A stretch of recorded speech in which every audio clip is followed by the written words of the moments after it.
Om Swastiastu. Selamat malam pemirsa, apa kabar Anda? Malam hari ini semoga selalu dalam keadaan sehat. Dan bagi Anda yang saat ini berada di rumah saja, saya Ahmad Sekedar Karang kembali hadir dalam dialog spesial bersama Kemenkumham Bali tentunya. Ya, pemirsa, setiap tanggal 26 April masyarakat dunia memperingati Hari Kekayaan Intelektual. Begitu juga rutin diperingati di tanah air. Citra brand begitu diperhatikan.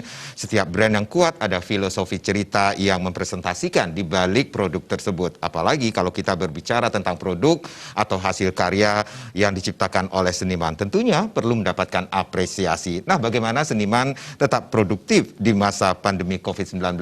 Itu yang menjadi topik kita pada malam hari ini. Bersama beberapa narasumber yang sudah hadir tentunya, saya akan perkenalkan terlebih dahulu. Yang pertama ada Bapak Jamaruli Manihuruk SHMH-MM. Beliau merupakan Kepala Kantor Kanwil atau Kepala Kantor Wilayah Kementerian Hukum dan HAM Bali. Om Swastiastu, selamat malam. Pak Kanwil, apa kabarnya? Sehat? Baik, ya? sehat. Sehat selalu tentunya. Terima kasih sudah hadir di studio malam hari ini.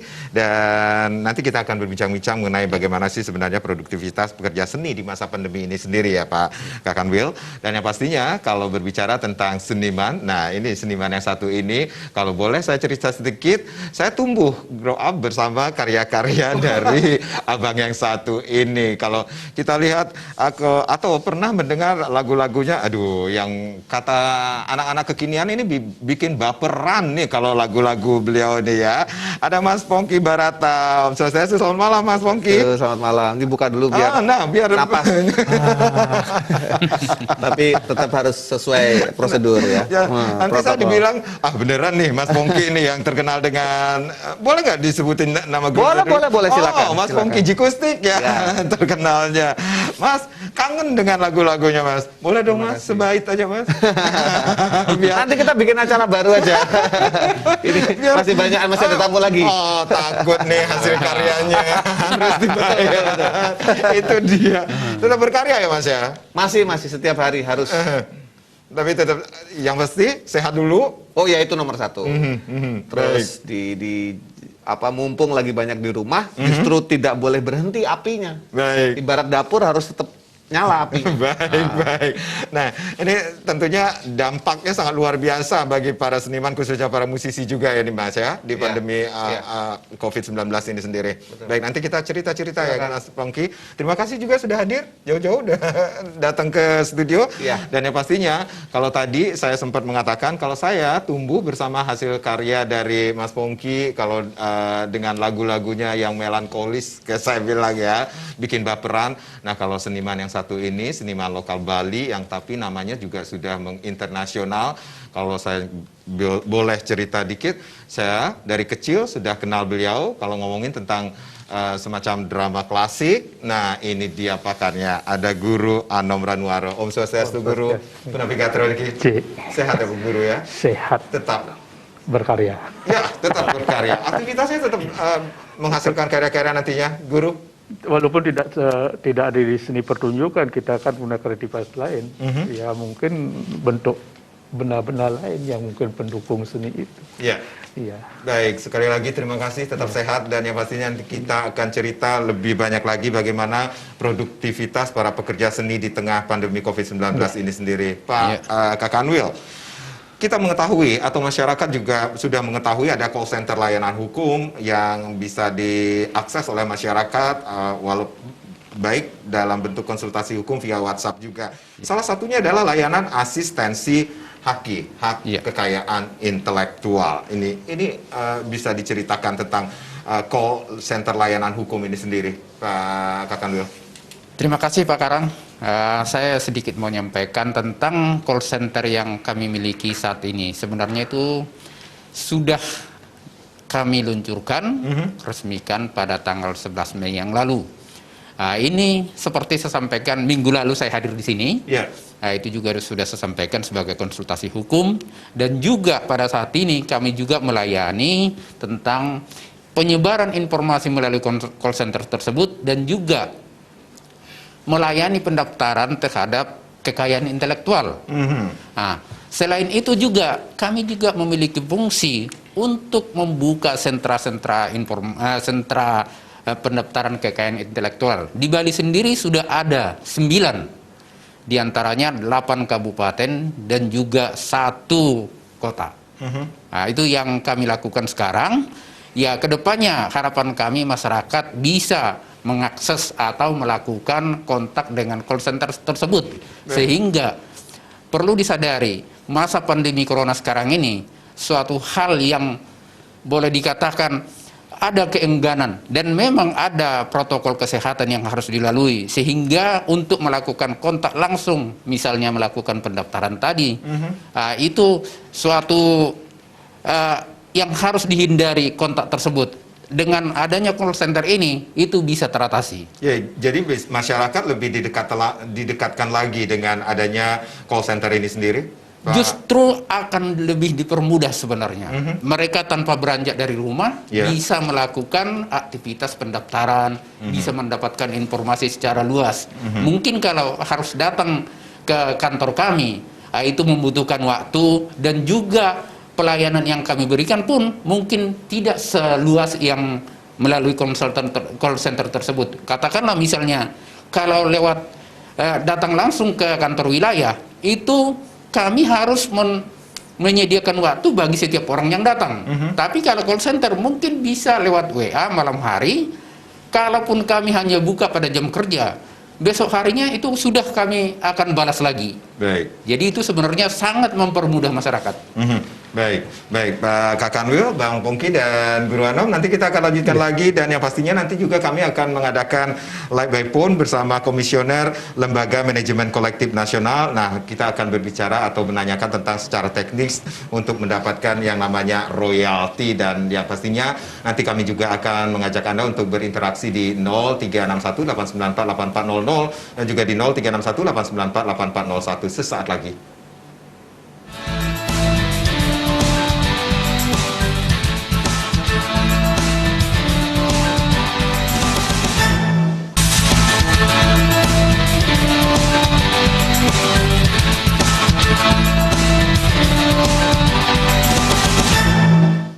Ya, terima kasih Anda yang baru saja bergabung bersama kami. Dialog khusus bersama Kemenkumham Bali, tentunya masih bersama beberapa narasumber yang akan kita ajak berbincang-bincang mengenai bagaimana produktivitas pekerja seni di masa pandemi COVID-19 ini. Nanti kami akan mengajak Anda juga bergabung bersama kami di 0361 894 8400 dan juga di 0361 894 8401. Saya akan lanjutkan lagi. Pak Kakanwil tadi sempat mengatakan bahwa ada sentra KI, kekayaan intelektual yang ada di 8 kabupaten 1 kota di Provinsi Bali ini sendiri. Betul. Sebenarnya peran sentra kekayaan intelektual ini seperti apa di Bali ini sendiri, Pak Kakanwil? Ya, ini mempermudah masyarakat untuk melakukan pendaftaran terhadap kekayaan intelektual itu sendiri. Ya, dengan adanya di 8 kabupaten, sehingga masyarakat yang memiliki kekayaan intelektual tidak perlu harus datang ke misalnya ke kantor wilayah, tapi bisa dilakukan di tempat-tempat yang memang ada sentra KI tersebut. Sehingga kalau memang mereka sekaligus pingin mendaftarkan secara langsung dan pingin bertemu dengan petugas kita, ya itu bisa dilakukan di sentra KI tersebut. Baik. Jadi tidak perlu datang ke Denpasar misalnya. Kalau dia di Singaraja misalnya, itu cukup jauh untuk melakukan perjalanan ke Denpasar.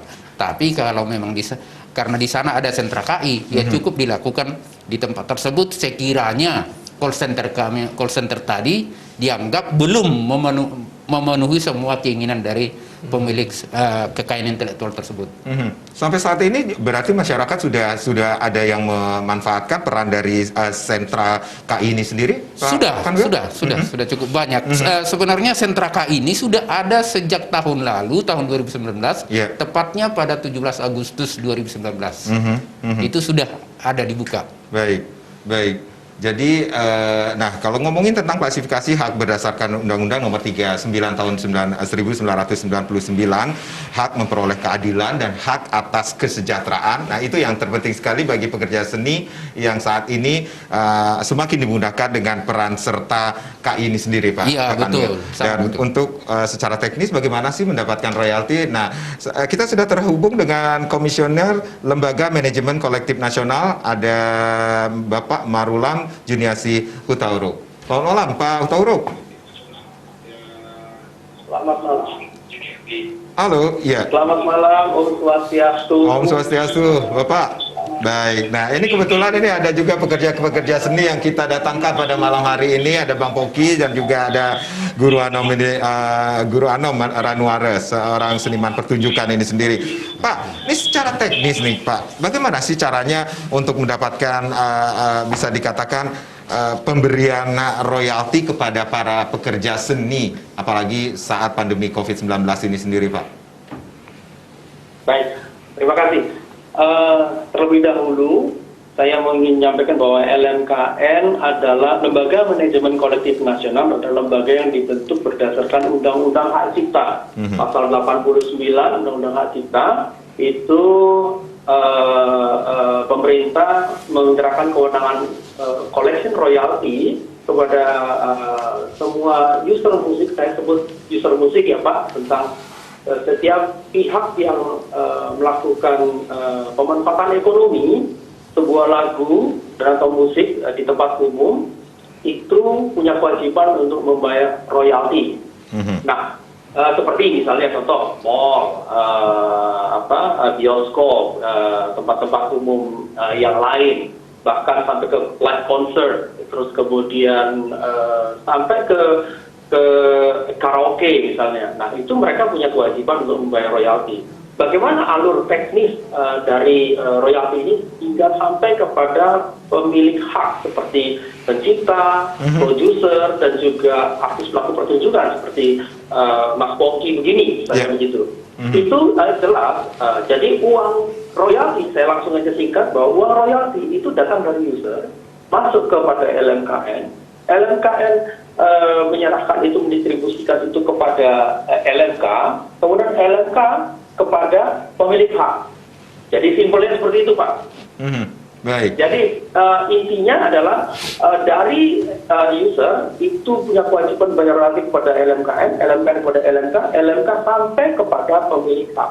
Nah, itu semua ada regulasi-regulasinya yang bisa diakses itu semuanya di website kami juga, lmkn.id.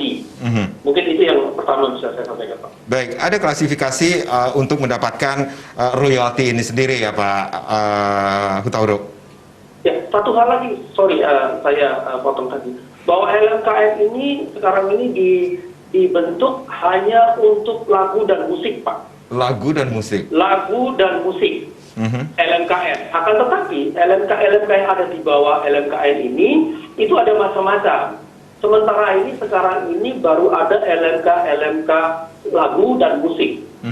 Jadi ada juga satu LMK buku, itu baru terbit di tahun-tahun belakangan ini. Akan tetapi LMK buku ini akan copy paste semua yang ada terjadi di lagu dan musik ini, Pak. Baik. Kebetulan di sini juga ada seniman musik, Bang Mas Pongki. Mas Pongki sudah mendapatkan apa yang disampaikan oleh Bapak Hutauruk ini? Saya menjawabnya dengan terima kasih Pak Marulam sudah kepakai uangnya. Pas lagi musim begini tiba-tiba dapat transferan tak diduga, dan memang kalau saya kan tergabungnya di WAMI, Wahana Musik Indonesia, salah satu LMK yang di bawah LMKN ini. Itu distribusinya berapa kali dalam setahun ya. Memang bulan Mei kemarin, awal Mei kemarin terjadi distribusi royalti ke saya. Jadi istilah kata saya diselamatkan oleh royalti yang saya terima dari yang sudah dikumpulkan oleh LMK itu. Gitu. Jadi sudah baru Mei kemarin ya. Mei kemarin. Jadi sudah diterima dengan selamat ya. Sudah dengan selamat.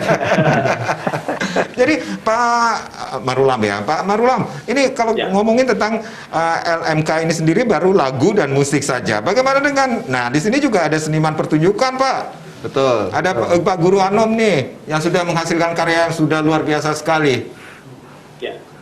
Ya. Bagaimana? Jadi gini, seperti yang saya sampaikan tadi, LMKN dan LMK yang sekarang ada ini baru dari sisi lagu dan musik. Bukan berarti tidak menutup kemungkinan untuk ada LMK yang lain yang tidak ada kaitannya dengan musik. Apakah ini juga termasuk lagu dan musik tradisional? Ya, apapun itu Pak. Apapun yang lagu atau musik. bahkan ekspresi budaya tradisional, lagu-lagu yang misalnya lagu daerah dan segala macam itu juga bisa terlibat di dalam collection royalty ini, sebenarnya begitu. Nah, tadi saya menambahkan sedikit dari apa yang disampaikan Mas Pongki, bahwa 1 tahun itu 2 kali menurut ketentuan perundang-undangan kita share royalti kepada pemilik hak. Yang kemarin yang disampaikan oleh Mas Pongki, bulan Mei itu seharusnya tidak di bulan Mei, tapi di bulan Juni. Akan tetapi karena COVID-19 ini, kami LMKN merasa perlu untuk share dengan cepat collection royalty di tahun kemarin, yaitu antara Juli sampai, di Januari sampai Maret. Yang di 2019 juga kita sudah distribusikan di bulan Desember. Jadi kita memang kejar-kejaran karena kita pikir itu dibutuhkan oleh seniman. Begitu, Pak. Baik. Ini ada masa berlakunya nggak sih, Pak? Masa berlaku apa, Pak? Untuk royalti yang diterima Mas Pongki nantinya? Pencipta sesuai dengan perundang-undangan itu seumur hidup.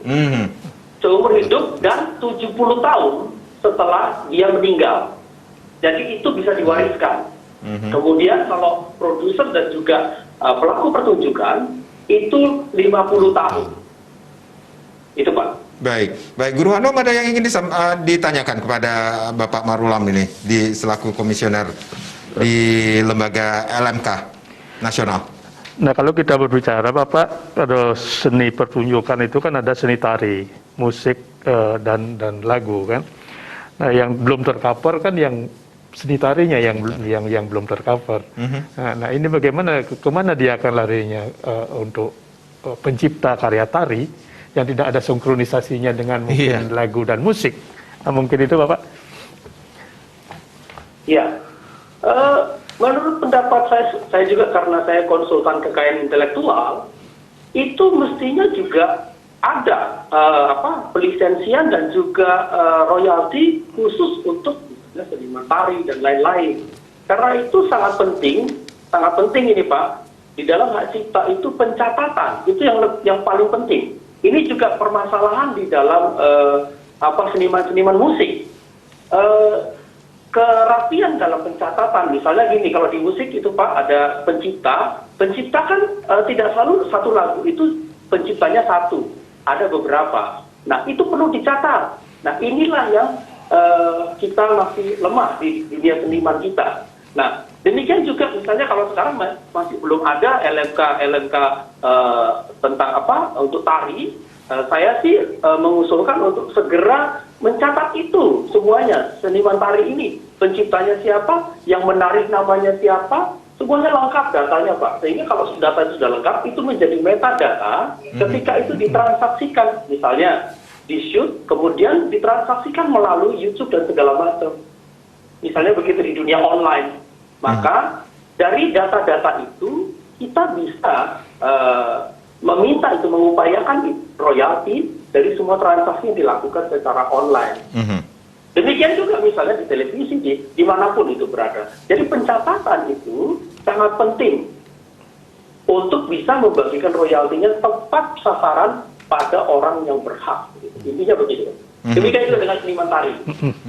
Baik. Mas Pongki, kalau saya boleh tanya, kebetulan ada Pak Marulam di sini. Apakah Mas Pongki sudah melihat perlindungan haki ini sendiri atau pemberian royalti ini terhadap seniman sudah maksimal, Mas? Kalau maksimal pasti belum, ya. Karena usianya masih muda, ya. Dan PR-nya sangat banyak. Kalau saya kan bicara lingkup musik dan dari WAMI ya, teman-teman saya di WAMI. Ini semua teman-teman kita. Tidak ada niatan kami musisi untuk bermusuhan atau kontra, tidak. Tapi saya rasa memang belum menjadi solusi yang general, yang absolut gitu, belum. Karena apa? Karena kesadaran si user, si pengguna ininya juga masih rendah.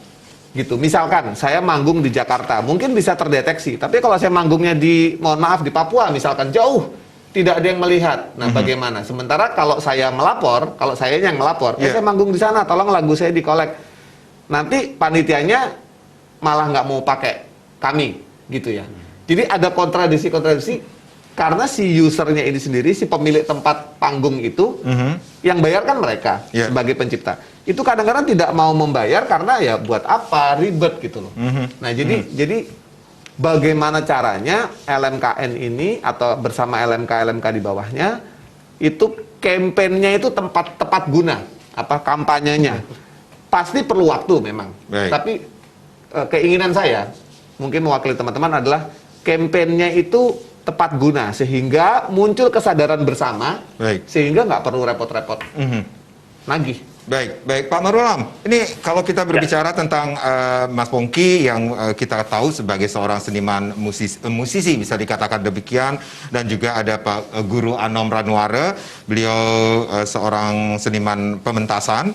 Nah, bagaimana dengan ada ya bisa dikatakan beberapa masyarakat atau oknum yang mengcover lagu-lagu seorang hasil karya, misalnya katakanlah hasil karya dari Mas Pongki ataupun pementasan dari Guru Anom, kemudian di syuting, kemudian diunggah dan yang YouTube, akhirnya di YouTube misalnya, dan mendapatkan penghasilan dari sana, bukan penghasilan buat Mas Pongki ataupun bukan Guru yang Anom punya karya cipta. Iya. Nah, ini pelanggaran nggak sih, Pak?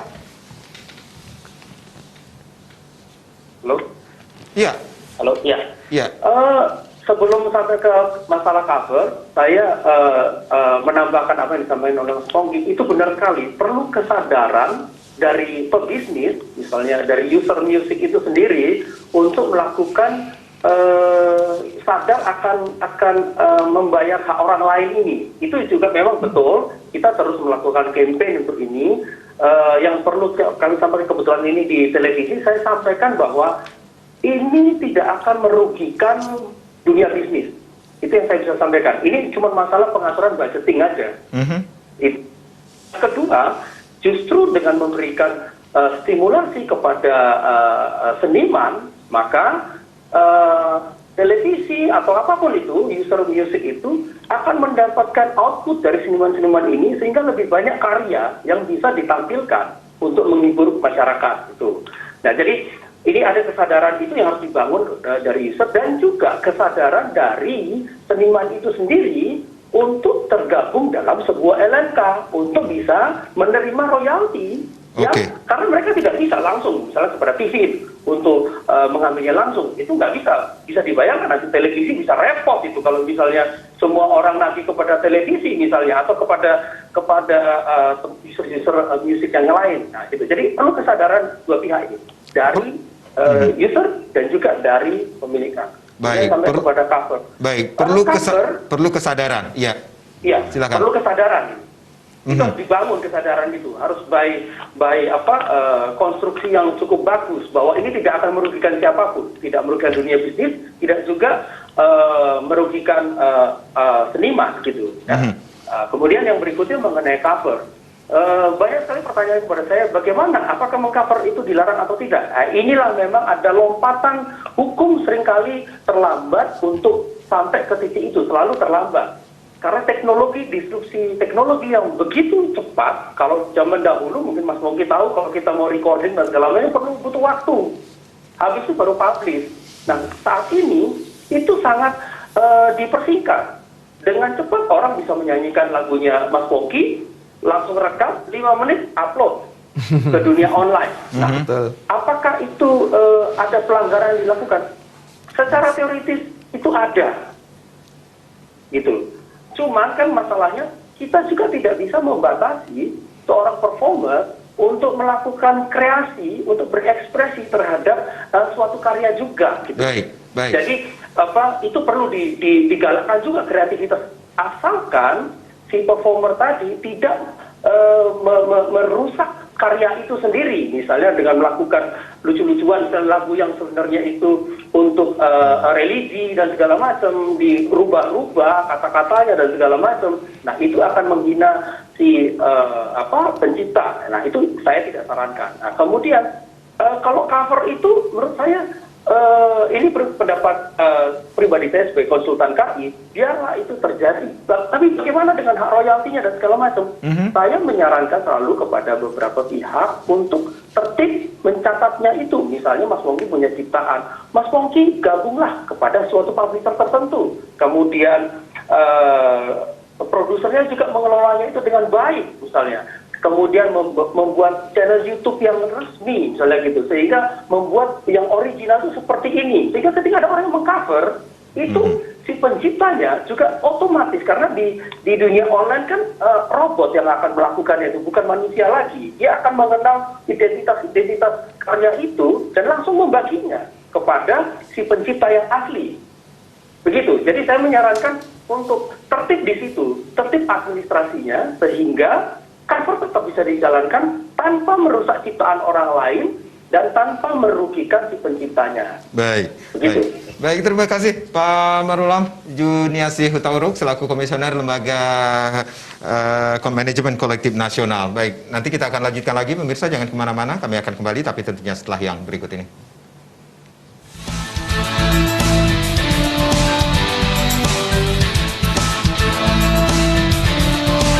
Sama aja bilang nggak bisa.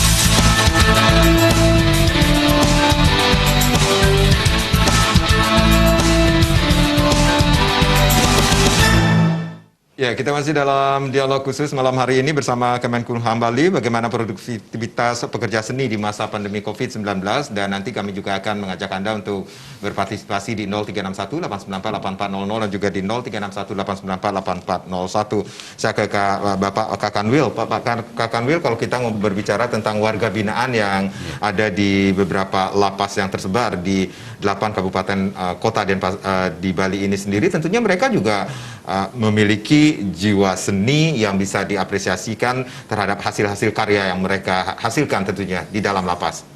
Iya, betul. Kami memiliki warga yang cukup banyak di dalam lapas itu. Dan mereka di dalam semua dibina sesuai dengan bakat dan kemampuannya. Jadi mereka itu banyak yang menghasilkan karya seni yang baik. Misalnya lukisan, itu ada seni pahat, patung, itu ada semua di dalam. Ini juga sebenarnya kekayaan intelektual yang mungkin bisa dihargai juga, diapresiasi juga hasil karya-karya mereka. Hanya keadaannya sekarang karena mereka di dalam, ini sedikit agak sulit untuk mendaftarkannya. Baik, sebagai flashback sekali lagi, bahkan saya pernah membawakan sebuah acara musik yang personilnya adalah anggota lapas Kerobokan, Antrabes. Iya. Ya, sangat luar biasa sekali. Itu juga sangat bagus sekali performance mereka. Itu juga sebenarnya. Ini kita saksikan, ini hasil karya dari warga binaan. Iya. Coba diperhatikan lukisannya, sangat bagus. Bagus banget. Dan ini hasil karya mereka. Hasil karya mereka. Dan ini ada di hampir setiap lembaga pemasyarakatan maupun rutan, bukan hanya di wilayah Bali. Di daerah lain juga ini cukup banyak. Ini bahkan suruh kalau nanti udah normal, hotel tuh pajang. Sebagian sudah. Saya pernah mengunjungi suatu rutan di Cipinang. Mereka itu sudah memproduksi sendal yang didistribusikan ke Hotel Ibis. Bagus. Jadi itu memang sangat bagus. Banyak karya mereka yang lain, misalnya gelas, itu bisa semacam di sablon foto kita atau apa yang kita inginkan. Nah, itu juga mereka ciptakan juga di dalam. Baik, ini aktivitas mereka di dalam lapas. Nah, itu senyablon. Dan hasil karya mereka itu didistribusikan atau dijual kemana, Pak? Ada tempat yang memang kita siapkan semacam galeri di sana, bisa dikunjungi. Jadi bisa, dan juga itu ada didistribusikan ke pihak lain juga ada.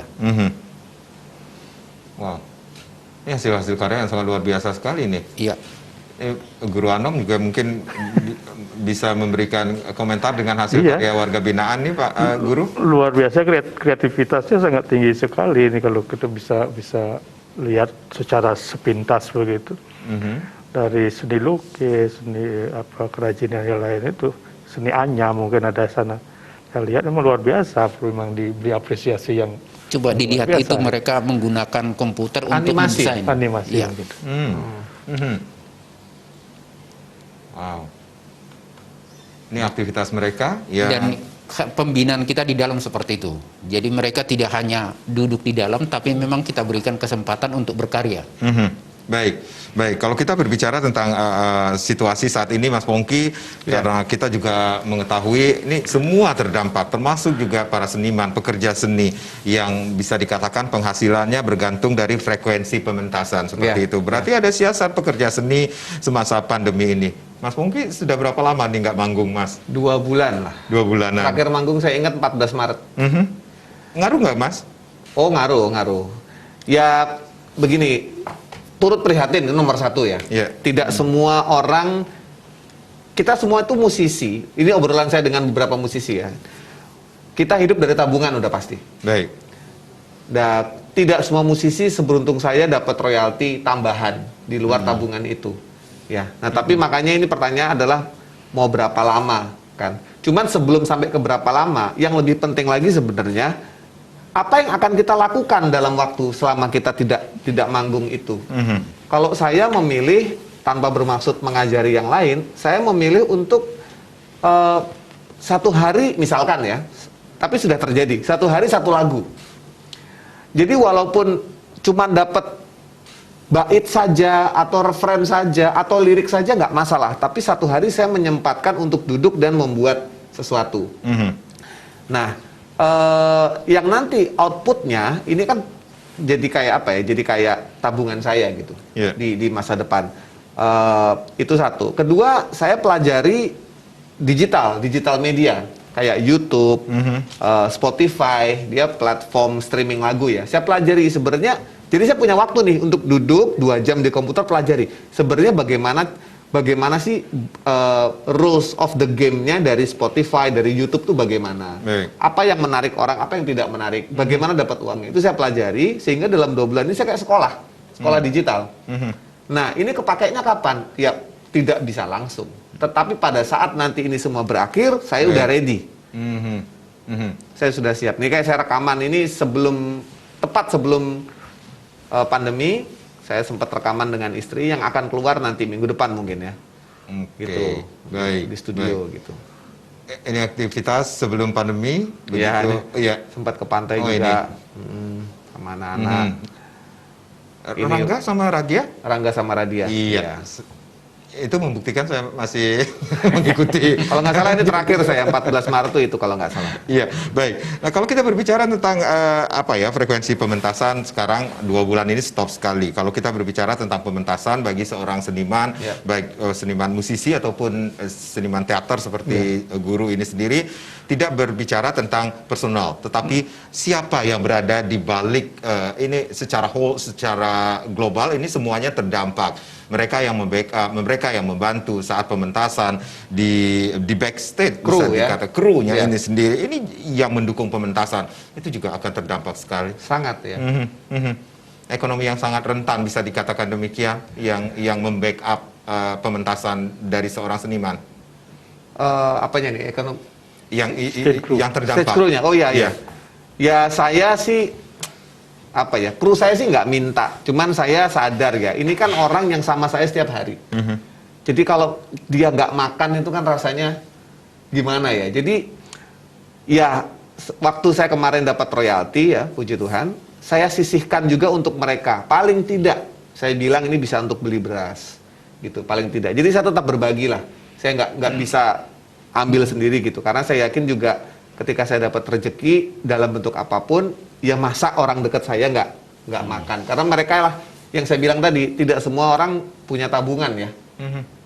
Kadang berat juga buat mereka. Tapi intinya dari semua itu tiba-tiba muncullah dari antara kru-kru saya itu, tiba-tiba mereka jadi kreatif. Ada yang tiba-tiba bisa jualan siomay, ada yang tiba-tiba bisa servis komputer, gitu-gitu yang tetap dibutuhkan gitu. Nah jadi ya ini semua pelajaran sih, pelajaran gitu.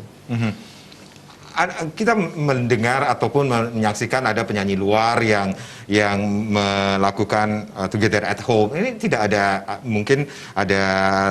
ada terinspirasi dari penyanyi tersebut untuk melakukan hal sejenis bagi seniman-seniman musisi, Mas Pongki? Kalau platform musik itu kalau dibawa dalam streaming digital live gitu agak susah karena banyak keterbatasan. Kita biasa dengar dari speaker yang enak, tiba-tiba harus sempit gitu rasanya ketika harus ke itu. Iya. Cuman ya disinilah kita bilang ketangguhan musisi ya. Kalaupun saya melakukan itu nyanyi di Instagram atau di Zoom gitu ya, dapat undangan. Tapi itu demi semata-mata karena saya tidak ingin kehilangan apinya saya sebagai musisi. Apalah saya kalau saya tidak memainkan musik gitu loh ceritanya. Jadi itu hanya media saja. Memang pasti ada keterbatasan. Tapi ibaratnya jalan di hutan, ya tetap harus jalan gitu. Mau nggak ada cahaya, mau cuman ada parang, ya udah kita meraba-raba, tapi jalan daripada diem. Baik, baik. Saya ke Guru Anom yang memang dikenal sebagai seniman pertunjukan, kemudian kita menguasai kesenian seluruhnya, arja, drama, gong, teater modern, hingga seni sulap dan lawak nih, yang belajarnya yang saya tahu ini secara otodidak ya, Guru Anom ya, Guru ya. Guru, ini di tengah pandemi COVID-19 ini sendiri, ini salah satu wadah untuk berekspresi, untuk berkreasi ini. Tidak ada keinginan untuk masih tetap melakukan penciptaan karya melalui media virtual? Yang jelas kita sebagai seorang seniman tetap dituntut kreatif dan menyiasati ruang dan waktu. Nah, sekarang dewasa ini selama COVID ini saya lebih kepada karya-karya yang lebih ke edukasi, pendidikan edukasi. Makanya sempat saya share di FB. Ya, guna semua guna itu keluar sebagai guna kreativitas untuk mencari guna kaya hasil yang dipublikasikan. Akhirnya kita hal-hal mungkin seni-seni atau budaya-budaya yang tidak dikenal oleh anak-anak di zaman sekarang, di era sekarang, coba saya bangkitkan dalam kreatif sebuah karya, saya share, berarti secara tidak langsung medsos itu sendiri sebagai publikasi untuk pengenalan budaya Bali ya sudah dimulai ditinggal. Walaupun kita tidak dipertunjukkan terkait dengan Bapak Kakanwil tadi, nah karya-karya ini bisa nanti dihakikan kan seperti itu.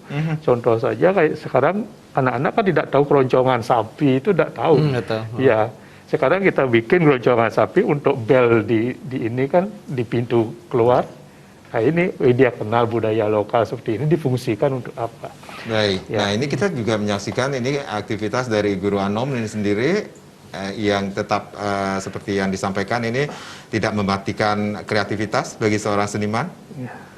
Iya, saya tetap ini terakhir ini pentas terakhir sebelum COVID ini. Nah inilah sifat seni pertunjukan Bali itu lebih sifatnya komunal yang nantinya bertolak belakang dengan komando kesehatan. Oh ya. Ya bertentangan Nggak sekali. bisa kumpul-kumpul. Ya. Nah, ini waktu di Surabaya Festival Seni Keagamaan. Nah itu makanya agak susah kita seni pertunjukan Bali paling terdampak kalau kita berbicara tentang ini. Baik, apalagi kalau kita ingat 29 April itu Hari Tari Sedunia, seharusnya itu dirayakan oleh para seniman tari seperti Guru Anom ini sendiri. Apa aktivitas pada saat Hari Tari Sedunia itu sendiri, Guru? Iya, kita mempublikasikan bahwa makna tari aja kepada teman-teman bahwa penggabungan dari tari itu tandawa istilahnya, teori dan praktek itu sudah diinkludkan baru menjadi sebuah karya kan itu. Bagaimana kita bisa berpikir secara maksimal dalam konteks mengikuti anjuran pemerintah dalam teori dan prakteknya kita di rumah lah, diam di rumah dengan beraktivitas.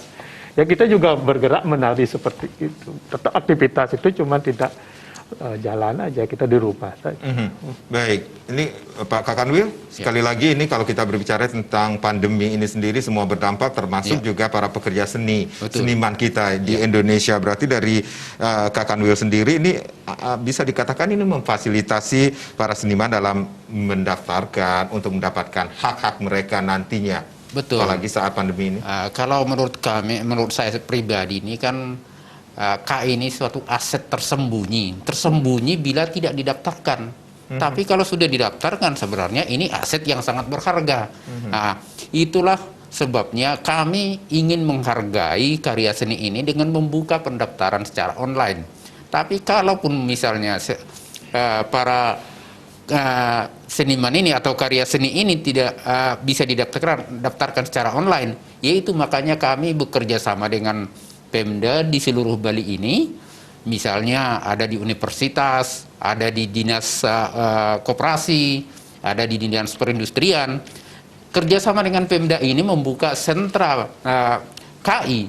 Ini kesempatan bagi semuanya untuk bisa langsung mendaftarkan di sana. Kalaupun misalnya saya kurang senang dengan pendaftaran online ini, saya mau cari informasi ke sentra KI, bisa dilakukan seperti itu. Jadi masa-masa pandemi ini teman-teman ini sebenarnya bisa tetap berpenghasilan asal karya seninya tadi didaftarkan, jangan dibiarkan itu tidur sehingga menjadi aset tersembunyi, jangan. Kita harapkan itu didaftarkan semua. Jadi bisa dikatakan bukan hanya dari pekerja seni musisi seperti pertunjukan, jadi seniman dari seni rupa, seni tari, seni rupa, bisa. semuanya bisa didaftarkan di sana. Kami akan melayani semuanya. Termasuk di call center yang kami layani secara gratis tadi. Baik. Dan juga konsultasi hukum kami layani secara gratis. Baik, kita break terlebih dahulu. Pemirsa jangan kemana-mana, kami akan kembali sesaat lagi.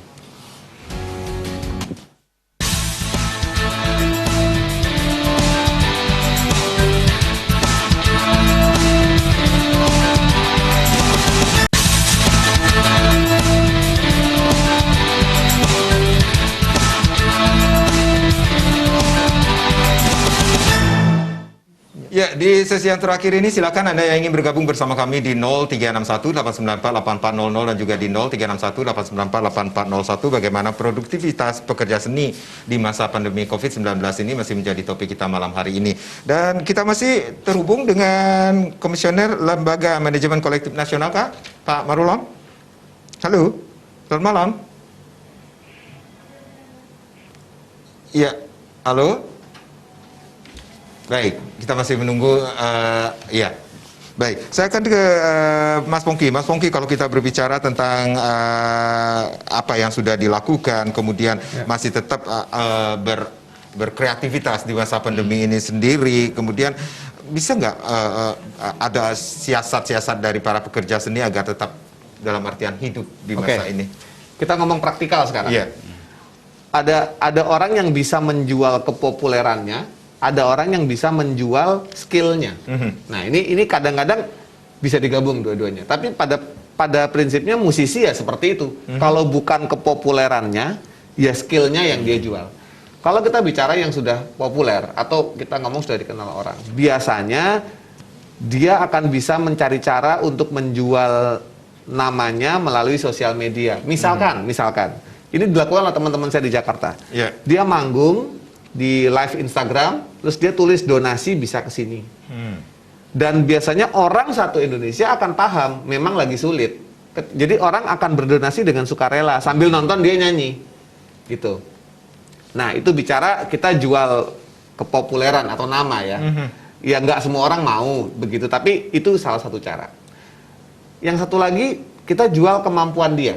Contohnya les online. Ya. Teman saya sudah mulai juga, jadi dia buka akun di Zoom, dia tawarkan untuk murid-murid, calon murid, ya siapa aja kalau mau les, nanti dia ajarin lewat Zoom. Bayarnya murah, nggak mahal, toh kan semua dari rumah. Yeah. Tapi paling tidak roda itu harus berputar. Begitu kita stop, disitulah kita berhenti jadi seniman. Baik. Nah, namanya seniman harus muter. Itu dulu. Nanti pada saatnya semua akan kembali. Ataupun kalau tidak kembali ya jangan sampai ya, kita sudah memulai sesuatu yang sifatnya dasar. Baik. Jadi online itu harus dipakai, itu tidak ada pilihan sekarang. Baik. Kita sudah tersambung dengan Pak Marulam nih. Pak Marulam, kalau tadi Bapak sempat mengatakan bahwa ini hukum selalu terlambat ini untuk mendapatkan royalti bagi pekerja seni ini sendiri. Kalau tadi juga saya sempat mengatakan ini hak-hak dari setiap warga negara yang memiliki hasil karya adalah bagaimana hak memperoleh keadilan, kemudian hak atas kesejahteraan. Nah, bagaimana Pak? Sekali lagi Pak, karya-karya yang bisa menghasilkan royalti agar pekerja seni juga bisa mendapatkan royalti, Pak Marulam. Ya, satu hal yang paling penting tadi selain misalnya kita ambil contoh di masalah pandemi COVID-19 ini, Jadi saya sih menyarankan kepada semua seniman jangan berhenti untuk berkreasi. Harus tetap roda itu berputar seperti yang tadi disampaikan oleh Mas Pongki begitu. Akan tetapi juga ada yang perlu dilakukan oleh semua seniman, yaitu mencatat semua yang berkontribusi dalam suatu karya tersebut. Penciptanya siapa, semuanya lengkap. Arrangernya siapa, kalau itu dari musik gitu ya. Pemain musiknya siapa, pemain bassnya siapa, pemain gitarnya siapa, pemain drumnya siapa. Semua tercatat dengan rapi. Sehingga ketika nanti itu ditransaksikan, entah itu di dunia online atau dimanapun ya, itu dapat bisa menerima. Dan satu hal lagi, si seniman, tolonglah untuk bisa si seniman musik itu mendaftar kepada LMK tertentu, gitu, sehingga dia bisa menerima royalti dari semua transaksi yang dilakukan itu, entah dari dunia offline ataupun dari dunia online. Kalau mereka tidak mencatat ini semua dengan baik dan kalau mereka tidak menjadi member dari suatu LMK tertentu, maka dia juga menurut undang-undang sulit bagi LMKN untuk menyampaikan royalti itu kepada si seniman. Nah, ini jadi permasalahan gitu. Jadi saya menyarankan tetap berkreasi, tetap mencatatnya dengan baik, bergabunglah kepada LMK tertentu. Jadi itu, seperti ini, Mas Pongki itu sudah mendaftar kepada WAMI, tapi sebagai pencipta. Sebagai pelaku pertunjukan, apakah Mas Pongki misalnya sudah mencatatkan diri, mendaftarkan dirinya ke sebuah lembaga manajemen kolektif yang pelaku pertunjukan? Prisindo ya? Karena Mas Pongki bisa menerima royalti, ada dua, sebagai pelaku pertunjukan dan juga sebagai pencipta. Bahkan kalau yang produce sendiri adalah Mas Pongki sendiri, Mas Pongki juga mendapatkan royalti sebagai produser. Jadi itu yang kami sarankan untuk setiap pencipta itu mencatatkan lagunya, karyanya, mencatat semua yang berperan berkontribusi dalam suatu ciptaan itu, mencatatkan kepada LMK tertentu, begitu. Oke, Mas Pongki. Ada yang ingin disampaikan? Sudah semua kalau saya. Sudah ya. Nah, kalau sebagai seniman pertunjukan ini sendiri, Guru, ini mindset seniman Bali sekarang ini bagaimana, Guru? Harus pelan nih ngomongnya ini. Seperti yang sudah disampaikan oleh Pak Marulam. Iya, kita di seni pertunjukan kita akui pelaku-pelaku seni pertunjukan di Bali itu enggan mencatat, itu ya enggan.